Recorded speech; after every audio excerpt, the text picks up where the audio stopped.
Morning. And welcome to our Sunday morning Bible class. We're glad that you're here. And it's good to be back with you as well. Almost forgot what it looks like inside here.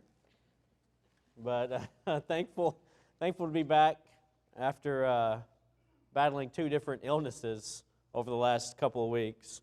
So it's good to be back with you. At the beginning of this quarter, we were supposed to start Genesis, but I haven't been here since then. So we're going to be starting in the book of Genesis this morning, and we're going to go all the way to the beginning, Genesis chapter 1. So if you want to, you can be turning there, and we'll get started in just a moment. A lot of, I guess I would say that there are people, different kinds of people, who look at Genesis 1 and Genesis 2 in a different light than what, I don't know, maybe the average reader would look at it. I guess what I'm trying to say is that you take Genesis 1 and 2 and you tell someone to teach on it, and you might get 50 different lessons. Mainly because of what that person is going to choose to focus on. Now, if we had a whole quarter or longer to go over Genesis 1 and 2, we could look at all the different ways in which someone might look at this, what they might glean from it, right? What they might gather from it. And, you can look at it scientifically. People like to do that, right? Because of the teaching of evolution. And, what the Bible has to say about Genesis 1 and what the Bible has to say about creation. But honestly, we're not going to talk a whole lot about that, and I have my reasons for that. I know people have different views on trying to determine the age of the earth, and I guess where we take it personally as Christians is when someone will look at scientific data and then come to the conclusion that the Bible is false and there is no God of the Bible, right? Isn't that where we really take issue with what people believe? Or false statements that they might make about the Bible or about God or even about creation. And so that is important to us. But that's not the point of this lesson. And we'll talk just a little bit about that as we go on through the text. But we do have to cover, I'm going to try to cover Genesis 1 and 2 today. So we won't be reading all of the text simply because I would never be able to get through it. But Genesis 1 and 2 is all about the beginning. I mean, that's even how the Bible starts it, right? What does Genesis 1:1 say? In the beginning, what? God created the heavens and the earth.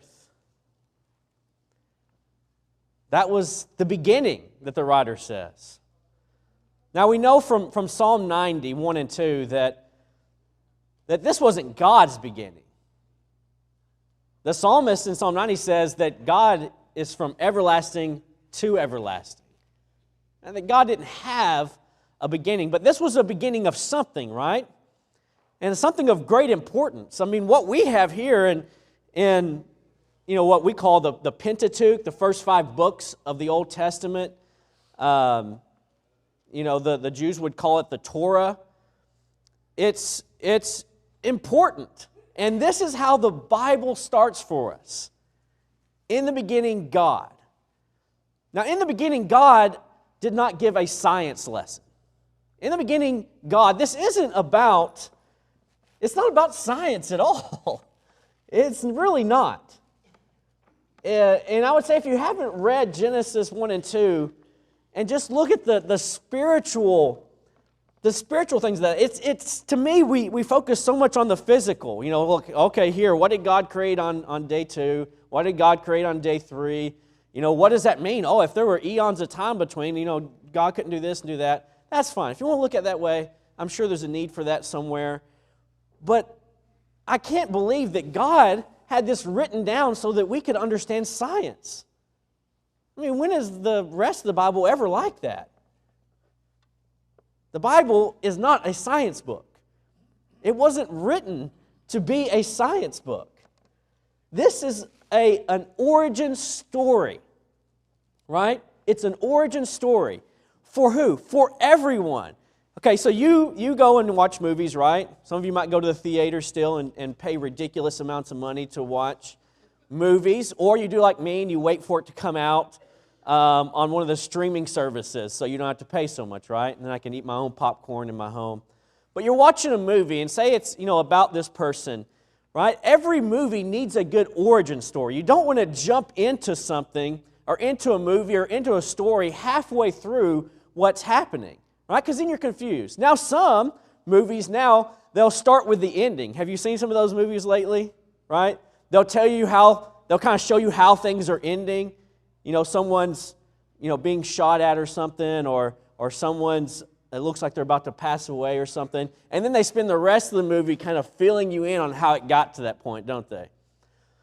But we need a good origin story. We need to know where we come from and where it all started. And that's Genesis 1. In the beginning, God created the heavens and the earth. What was the first thing that God created? Huh? My hearing is really not that good. Time, light. What about the heavens and the earth? When I was reading this, it really kind of struck me, because let's go to that next part, right? We read that He created the heavens and the earth was without form and void, and darkness was on the face of the deep. So what was there? What was without form and void? The earth. The earth was without form and void. But it sounds like there was something there, right? There was something there, but it didn't have form to it. It didn't have, we might say in a kind of a sense, a purpose to it. It was without form and it was void. What's another word we use for void? Empty. You know what I would say about this earth? It didn't have life, did it? There was no life in it. It was without form and it was empty. And God, especially here we see the Spirit of God. So the first person really we read about that's identified here in the Scriptures is the Spirit, isn't it? We know that God, Elohim, created the heavens and the earth, but the first specific person of the Godhead that's mentioned is the Spirit of God. And what was the Spirit of God doing? Hovering over the face of the waters. So again, this is before we have light, right? Because we haven't got to that part. It's coming up, it's next. But there is something there, but that something is without form, it's without life, it's without meaning, it's without purpose. And so God looks upon it and He does what? Let there be light. So the first thing that God brings into this empty void, right? This thing that was without form, this thing that was without life, He says, let there be light. And there was what? There was light, right? I want us to think about this, and specifically, again, this is our origin story. This is about us. This is not about the earth, okay? We learn a lot of great things about the earth and how God created those things, but this was written for us so that we could understand our origin. And I want you to look at this as we would ourselves without God. What does someone's life look like when there is no God in their life? Could you say that it would be without form and void and dark? I would say so, wouldn't you? Without form, empty, without life, and dark. And then God, as He is looking upon this. He's hovering over it, the Spirit of God is. And God says, I want to change this. And so He says, let there be light. God said there's darkness. I'm going to send light. Again, this is all setting us up. And and many of you know your Bibles. Some of you probably even better than I do. This is setting us up for Jesus Christ. Do you see that? I mean, the Bible wasn't kidding when it said that the Old Testament, right, the Old Covenant, the writings of Moses and others points us to Jesus. Now, sometimes we might wait all the way to Genesis 3 to talk about Jesus, right? But Genesis 1 and 2 is about Him as well. You know, Genesis 3 is the fall, and we'll get to that next week.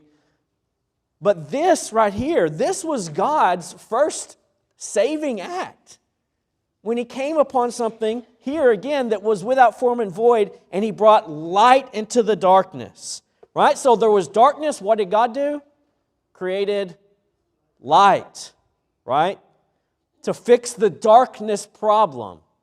So what else was a matter with this earth? Right? This thing that was without form and void. What? We said it was lacking what? Structure. And what else? Structure, order, and life. So what do you think God's going to do? Bring life and what? Structure or order. Do we see that? That's what God is bringing. And that's what He is creating. And again, that is what God does for our life, isn't it? That is what Jesus Christ does for our life. Josh?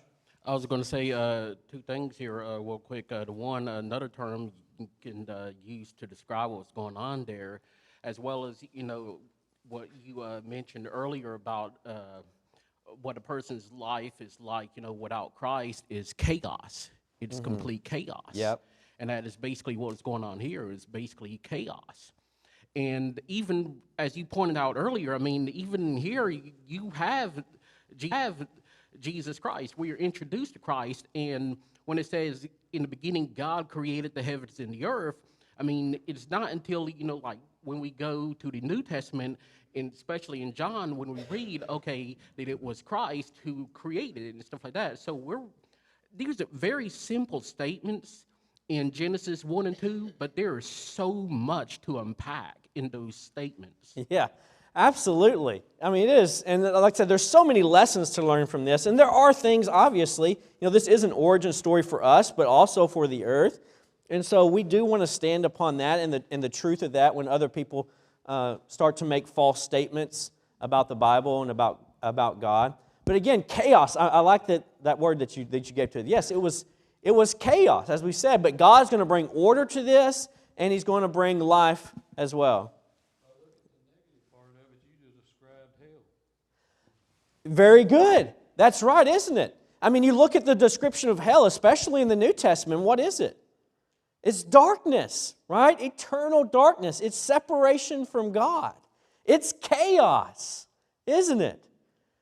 And that's a very good point. I didn't even realize that. That's a good point, right? Not only can we look at this and say, hey, this is a person, right? A person's life that's void of God, that's without God, but also even in seeing this, a kind of a description of hell as well.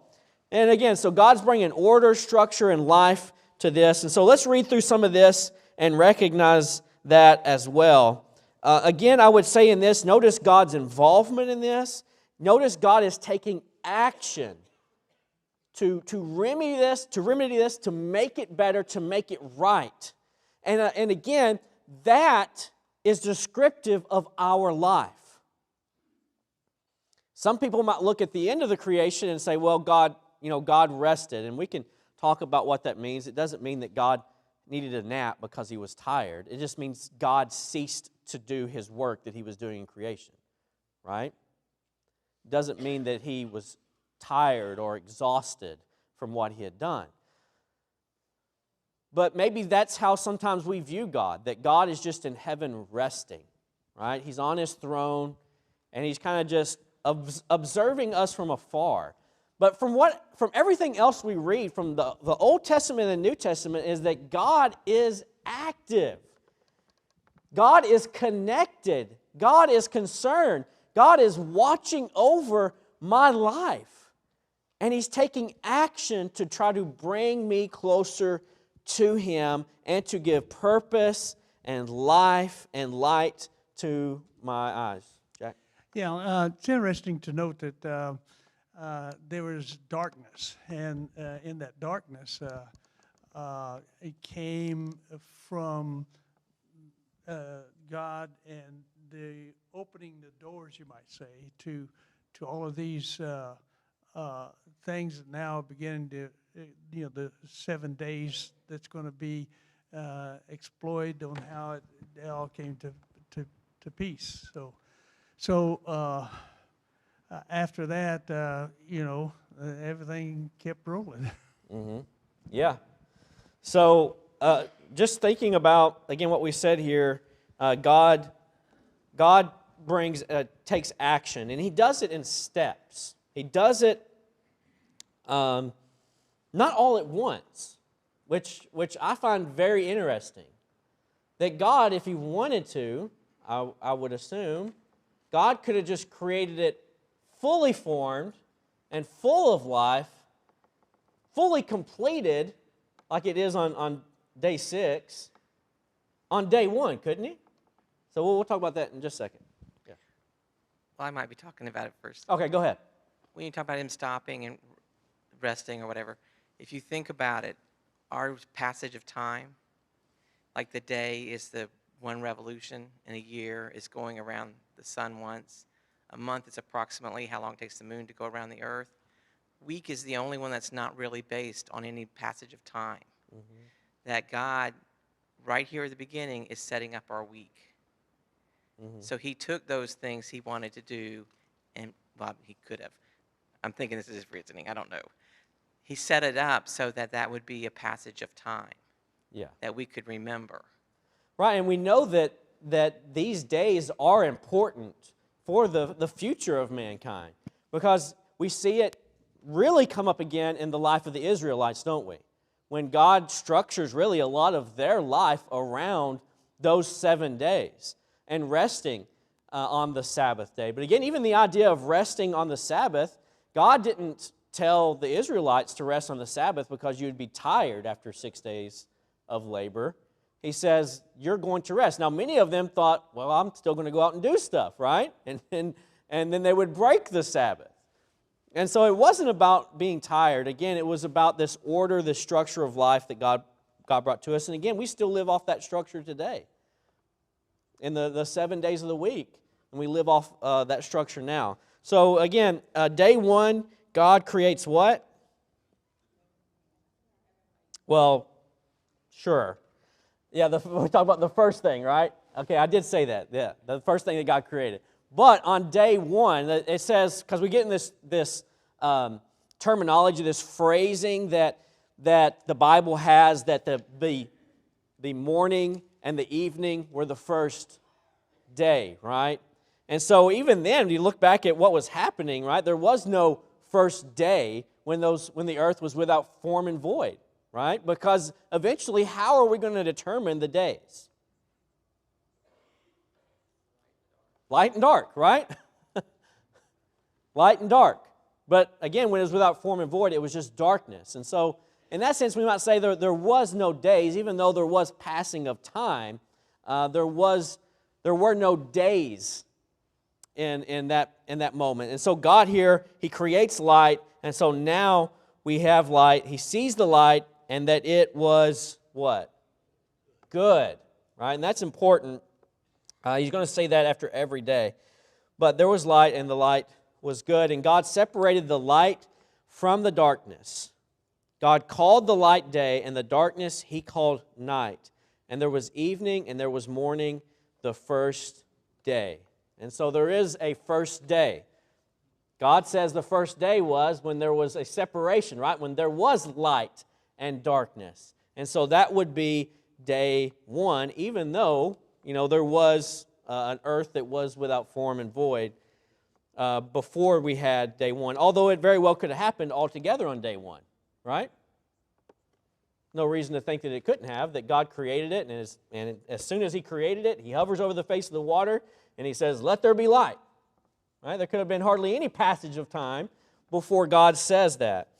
And so in verse 6, it says, "And God said, Let there be an expanse in the midst of the waters, and let it separate the waters from the waters. And God made the expanse and separated the waters that were under the expanse from the waters that were above the expanse. And it was so, and God called the expanse heaven, and there was evening, and there was morning the second day." So again, we're not going to go into a lot of detail about this, but there was a type of separation here. And we might say, well, is this talking about the separation from earth and heaven where God dwells? Was there not a separation before this between where the earth is and where heaven is? I don't know. I do know that the Bible talks about there being three heavens, right? Three heavens. And when the Bible says there's three heavens, the first heaven is our atmosphere. It's where the birds fly. We're going to read about that here in just a moment. It's where the birds fly. The second heaven would be where? Outer space. The third heaven would be where? Where God is, where God dwells. And so later when Paul in 1 Corinthians chapter 12, he talks about how he knows this person that entered in and went up into the third heavens. And we believe he was talking about himself. But he says he went into the third heaven, right, where God is. And he saw things that he wasn't able to tell others about. Well, that was, again, the heaven. But Paul talks about there being three heavens here. Which heaven this is I think, kind of hard to figure out, in my opinion.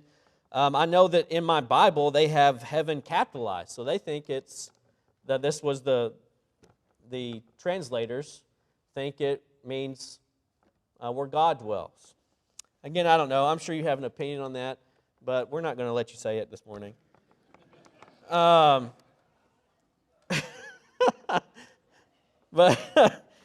we have more time for that. Honestly, in this one, we don't have a lot of time to go into a lot of these details about this. But again, we got to remember what's happening here. Again, it's an origin story. This is about life. This is about what God is doing for us.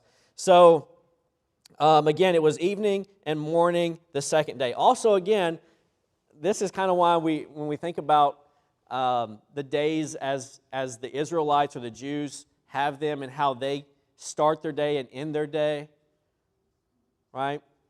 And here it says, there was evening and there was morning, right? And it kind of always puts the evening before the morning, and that's why even still today, there's certain places and people and even Israelites and others, Jews today, who start their day when? When does their day start? 6 p.m., right? 6 p.m. It starts in the evening. And so there is, some difficulty in reading the Bible and understand when it's talking about a day and when it starts. But again, it was evening, it was morning, it was we're on day 2 now. So in verse 9, it says, "And God said, Let the waters under the heavens be gathered together into one place, and let the dry land appear. And it was so. God called the dry land earth, and the waters that were gathered together He called seas. And God saw that it was good." And so, again, here we have now the dry land. God has separated it. Now we have, again, more order. Before it was just water, right? Darkness.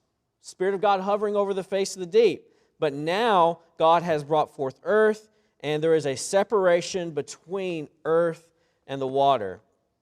And again, it was good. Verse 11 says, "And God said, Let the earth sprout vegetation, plants yielding seed, and fruit trees bearing fruit, in which is their seed.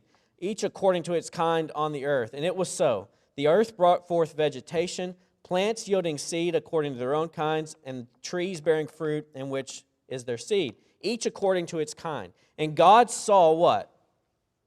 That it was good, right? God saw that it was good. And there was evening and there was morning the third day.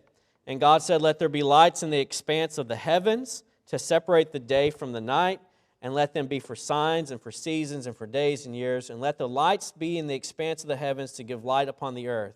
And it was so. And God made the two great lights, the greater light to rule the day and the lesser light to rule the night, and the stars. So what was that greater and lesser light?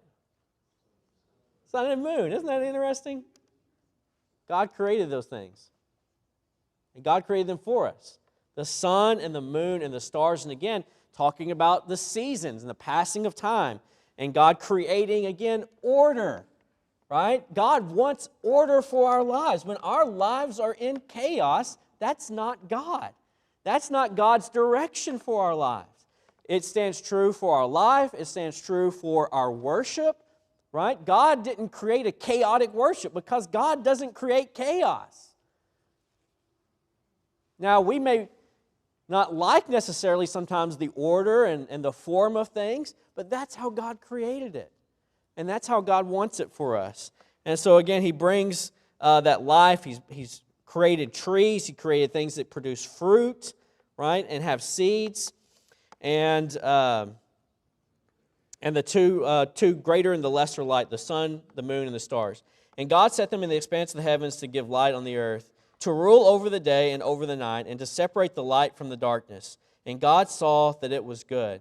And there was evening and there was morning the fourth day. And God said, let the water swarm with swarms of living creatures, and let the birds fly above the earth across the expanse of the heavens. So notice again, He's created all these things. He's created, now we have the sky, right? The expanse of the heavens. We have dry land. Now we have earth. We have water.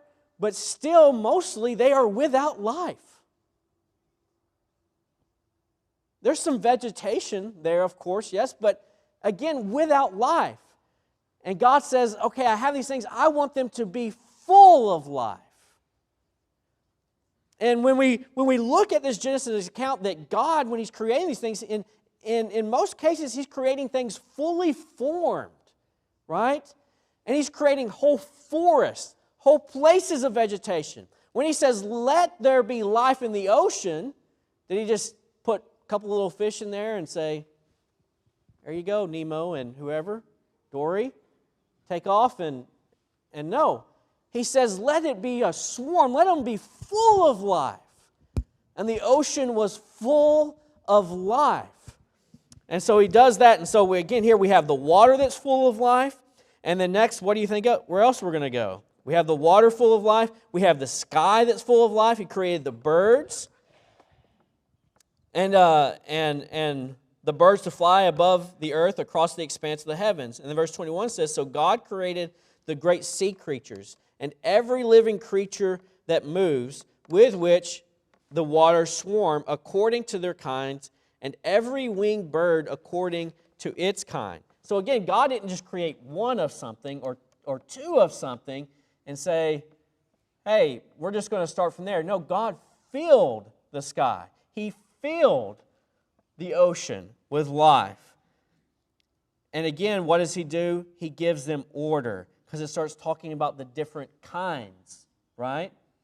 Start getting into maybe a little biology lesson here, and how, even in a certain species or a certain family kind of grouping of certain animals, there are still different kinds, right? And each is after their own kind. God created order and life. Yes? This may be a little bit off the subject, but we know that Jesus said that He was in the beginning and that He was working with God on this. So when it mentions God said, and Jesus said He's the Word, so would He not be there? And also He says that He's the light. Mm-hmm. So you might Yeah. How does that fit in? Yeah, Genesis 1, when John was inspired and he wrote his gospel, right, the Gospel of John, he goes back to this origin. So he's telling again here the story of Jesus, but he says, if I'm going to start with Jesus, I want to go back. Some people might try to go back to Moses, right, or maybe even David, some to Moses, maybe go back to Abraham. He says, I want to take you back even farther. So the Gospel of John, John 1, right, he starts where? The beginning. In the beginning was the Word, and the Word was with God, and the Word was God. Right? All things were created through Him. In Him was life, and the life was the what? The light of men. So again, yeah, we saw the Holy Spirit, we see the Son, we see Jesus Christ here as well in the beginning and bringing order to this chaos. So again, God is forming these things, forming things that are fully formed, fully developed when we see God creating them. So He created those things and He said that it was good. And verse 22 says, and God blessed them, saying, be fruitful and multiply, and fill the waters and the seas, and let the birds multiply on the earth. And there was evening, and there was morning, the fifth day. And God said, let the earth bring forth living creatures according to their kinds, livestock and creeping things, and beasts of the earth according to their kinds. And it was so. And God made the beasts of the earth according to their kinds, and the livestock according to their kinds, and everything that creeps on the ground according to its kind. And God saw that it was good. Again, what we're taking from that, order, structure. Again, think about where this all started. A place that was without form and void, and God does something miraculous. And what we have really in 6 days later is mind-blowing. Absolutely mind-blowing what God does. One of the things that sometimes we do VBSs on this, but when they rebuilt the wall, right, in Jerusalem, and they had the rebuilding of the wall, and they did it in how many days? Right? In 52 days. They rebuilt the wall around Jerusalem. And everybody's like, wow, 52 days they did that. God created everything in 6 when He could have done it in 1. Isn't that amazing? Isn't that remarkable? And that's where we begin. We find our special place, our purpose, our meaning, and our reason for life all the way back in the beginning when God creates life, and He gives it life, and He shares His life with the world. And God shares those things with us. So, we have the beasts of the earth, we have the creeping things, we have the birds, we have the fish. Then we get to verse 26. Then God said, let us make man in our image. Let us make humankind, right? We have all these other kinds. Now we need humankind. Let us make man in our image. Again, that's important. Again, we already know in this from the reading of Scripture as well, we have the Spirit of God, we have the Son of God, but also we have God the Father. And it says, make in our image, right? Plural. And so we have the one God, 3 persons. After our likeness. So again, God's giving order, He's giving life, but He's also fashioning specifically humankind after Himself, right? We have the likeness of God. Again, you have the likeness probably of one of your parents, sometimes a mixture, but I honestly, in my opinion, isn't it kind of interesting that kids either look like their mom or their dad? I mean, sometimes maybe you have a pretty good mixture, but it's kind of like one or the other, right? But you have someone's likeness. You know, poor Ruthie, I wouldn't say poor Ruthie, she's beautiful, but she looks like me, right? She's like a girl version of me. She has my likeness, and that poor girl's going to have to carry it with her the rest of her life.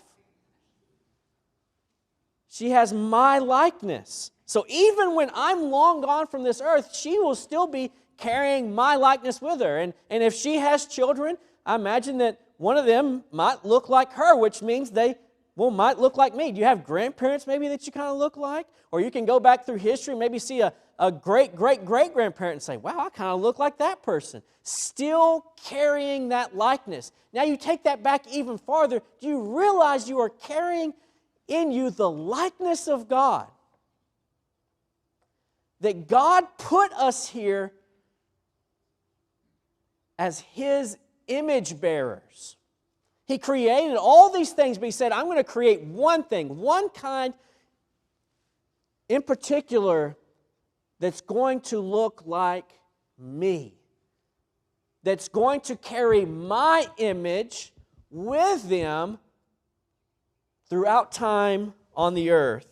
And that, folks, is you and me. We bear the image of God. And even more, when we get to the New Testament, God makes that even more specific. He says, hey, you have my image. Every person who's created was created in my image. Right? It says, you are mine, you created in my image. But it comes even more specific when He sends His Son, Jesus Christ, doesn't He? And He says, you need to bear the image of the Son. One of the ways we do that is by putting Him on in baptism. And then we continue to live a life of sanctification, live a life of growth in trying to be more like the Son of God. What you have said cancels out the Calvinistic doctrine that we're born with a sinful nature.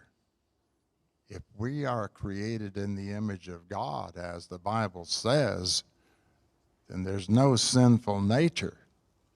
And we need to be careful about, sometimes I hear in prayers, we have a sinful nature. No, that's not exactly what the Bible teaches.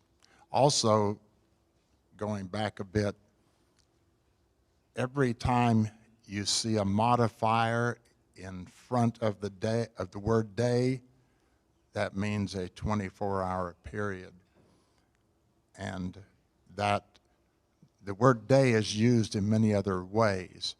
And of course, the evolutionist has to have a lot of time, so he would, the theistic evolutionists would like to have these days being figurative days, and to give them that time. But when there is a modifier, then that settles the matter. But yeah. And I would say in that too, when we think about what God was doing, right? He was creating order. You know, still the whole eons of time in between still sounds a lot like chaos, doesn't it? You know, and the fact that again the Israelites, their week was based upon this creation. It was a literal week with days, and so again, it's hard to find in this those eons of time. But again, with the teaching now of evolution and how that goes, again, people who try to put these two things together maybe try to put eons of time in between there. You have something? The splendid structure, as you talked about it, that God has given this planet is being denied by the climate changers and others. They think that God doesn't exist. Therefore, we are in control of this universe or this world. And that is not the case. When God created things, He created them, it says good, and that's a term of perfection. So God don't make no junk. That's right. And we need to recognize that this modern climate change nonsense is not scientific, and this earth will not be here forever. Again, like I said, it can become, a kind of a science lesson in all of this as well.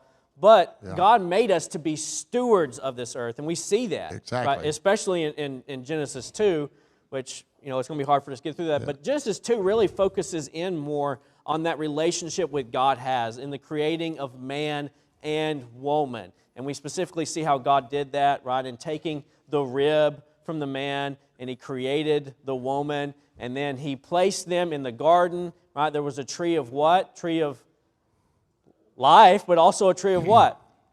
Knowledge of good and evil. And so again, even in this, God says there is the desire for some to go back into chaos. And I think that's kind of what you were talking about too, is we see this, the culture that we live in, we see the world that we live in, and it's like we're regressing. It's like we're going away from order and structure and going back into chaos. But again, you remove God, you take that away from your life, from your culture, and then you end up back in chaos. And so again, God creates them. He creates this special relationship with them. He makes them in their image and after His likeness. And He says, let them have dominion over the fish of the sea, over the birds of the heavens, and over the livestock, and over all the earth, and over every creeping thing that creeps on the earth. So God created man in His own image. In the image of God, He created him. Male and female, He created them. So He creates man and woman. He creates this special kind that He has this unique relationship with. But in that, He says He creates man and woman. Well, what about that, right? You know that there can be chaos between men and women, right? There might be even chaos in our own homes, right? And so God says, I want to bring order and structure to the relationships that you have with other people. Right? And so even in the beginning, it was all about those relationships and bringing order and structure to it. Again, not just leaving it up to man. So He tells them to be fruitful and multiply and fill the earth and subdue it and have dominion over all the other kinds, right? And says, I've given you every plant yielding seed that is on the face of all the earth, and every tree with seed in its fruit. So even in this, we see that God had a plan, didn't He? You know, and we start day one, darkness, light. Okay, He brings some light. Okay, He earth, water, heavens, sun, moon, stars, sky, fish and birds and animals. And it's like, okay, well, we're getting all this order and structure, but what's the purpose in it, right? So even you, I would say, and I know I do, have problems with following certain order or structure or structure if you don't see the purpose in it, right? I could tell you, hey, pick up this hammer and you start nailing this board here, okay? Pick up that next one and you're going to put it over here, okay? I think there's eventually going to get to a point where you say, hey, by the way, what are we building? And what would you say if, nothing. Where did I just, there was a board, there was a hammer, and there's a nail, and so I'm just, putting them together. And you're probably going to look at me and say, well, that is foolish, right? I'm going to go spend my time elsewhere. There was a purpose in all this. It was leading up to the point where God created man and had that relationship with Him. Again, we don't have a lot of time. We were out of time to cover the rest of that. But again, God created them, male and female, and He created for them, and that was the end of the 6th day. Again, chapter 2 is more about the specifics on that creation of man and woman. We will try to touch on that a little bit next week, but I thank you for your time.